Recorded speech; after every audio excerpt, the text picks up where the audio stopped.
Hi everyone, my name is Margaret. I'm a paralegal here at Tsang and Associates, and today I want to share a recent success story that was just approved last Monday. This is in regards to an adjustment of status based on a marriage to a U.S. citizen.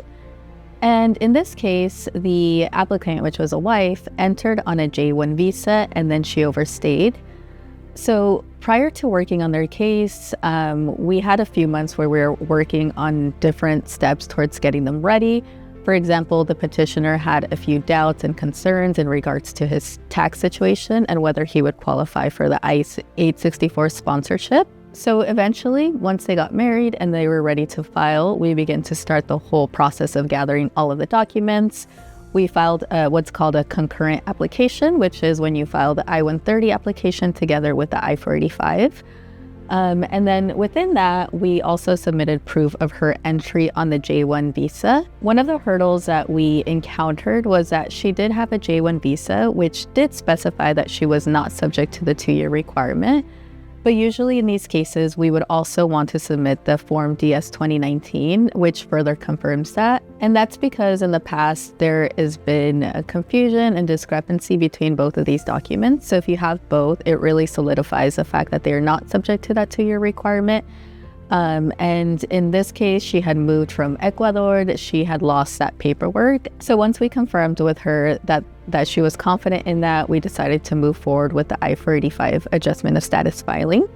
We also submitted documents in regards to the bona fide marriage. And at that time, they had only been married for 2 months, so they didn't have tons of documents, but we did have for example, we had them draft a letter from their mother explaining that they are currently renting with them and that they paid bills and utilities and lived together. We also had her provide a lot of different pictures from the time that they started dating until the marriage.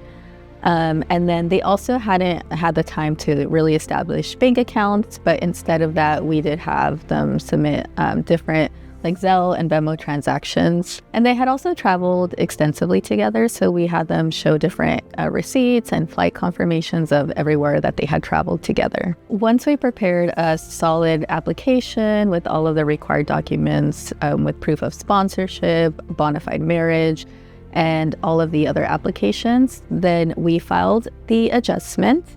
And then to our surprise, within 2 weeks, they got the biometrics appointment, which was fairly quickly. So she she did her biometrics, everything was fine.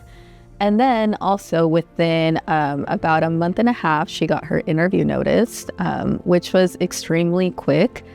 I remember our team was even a little bit concerned because it's just the fastest that we've ever seen, and especially with this administration.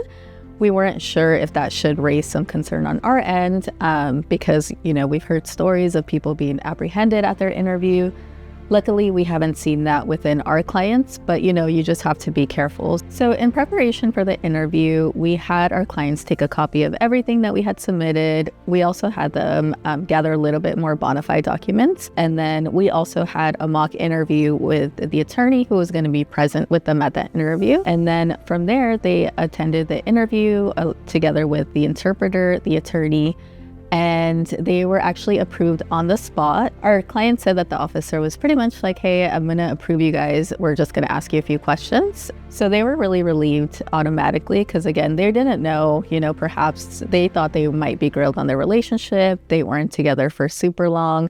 So it just could have gone in so many different directions. They didn't know if they were going to be questioned further on her visa status or they were going to be asked to provide that DS 2019. They didn't know if the interview was going to take forever, if they were going to be separated. They had so much anxiety. They even thought they might be arrested because she had overstayed. So there was just so much fear, and it was just instantly relieved. Even though she had the support of our team, it just naturally she had a lot of nerves. But it just shows that even within this administration, normal cases are being approved even on the spot. So we're just advised that you can do everything within your control. Usually we tend to go on the side of over preparing. So again, she went in with all those extra documents from that 1 month since her interview was scheduled for bona fide marriage. And the officer didn't even ask for them. So I would just say, if you know your marriage is real, you know everything you did was legitimate, then you should be confident in that and just do everything in your power to control what you can control. So I hope this video was helpful in giving people reassurance and clarity as to what the process is like right now. Again, I know there's a lot in the media and there's just a lot of fears and uncertainties, but we are still seeing cases being approved on the daily as normal.